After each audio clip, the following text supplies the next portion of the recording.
വിശുദ്ധ യോഹന്നാൻ 13:34-35. ഞാൻ പുതിയൊരു കൽപ്പന നിങ്ങൾക്ക് നൽകുന്നു, നിങ്ങൾ പരസ്പരം സ്നേഹിക്കുവിൻ.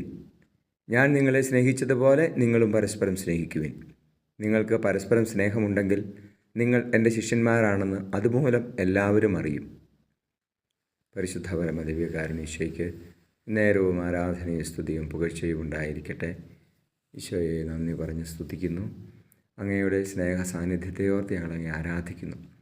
ഈശോയെ, ഞങ്ങളുടെ ആത്യന്തികമായ വിളി തന്നെ അങ്ങേ ആരാധിക്കാനാണല്ലോ. Hallelujah, hallelujah, hallelujah, hallelujah. ഈശോയെ, അങ്ങയുടെ കൽപ്പന എന്നും പാലിക്കുവാൻ, എല്ലാവരെയും സ്നേഹിക്കുവാൻ, പരസ്പരം സ്നേഹിച്ച് അങ്ങയുടെ സ്വന്തമാകുവാൻ, സാക്ഷ്യമാകുവാൻ ഞങ്ങളെ സഹായിക്കണമേ. നമ്മുടെ കർത്താവ് മിശിഹായുടെ കൃപയും പിതാവായ ദൈവത്തിൻ്റെ സ്നേഹവും പരിശുദ്ധാത്മാവിൻ്റെ സഹവാസവും നിങ്ങളോടുകൂടി ഉണ്ടായിരിക്കട്ടെ, ഇപ്പോഴും എപ്പോഴും എന്നേക്കും. ആമേൻ. ദാരിദ്ര്യത്തിന്റെ അടയാളമായ പുൽക്കുടിലിനെ ലോകം സ്നേഹിച്ച ആഘോഷമാണ് രക്ഷകാവതാരം. എത്ര ഉന്നതനായിരുന്നാലും സമ്പന്നനായിരുന്നാലും ക്രിസ്തുവിന് പിറവിയെടുക്കും വിധം എന്റെ ഹൃദയവും ഒരു പുൽക്കൂടായി തീരണമെന്ന് ഓർമ്മപ്പെടുത്തുന്ന ദിനങ്ങളാകട്ടെ ഈ ആഗമനകാലം. ആമേൻ.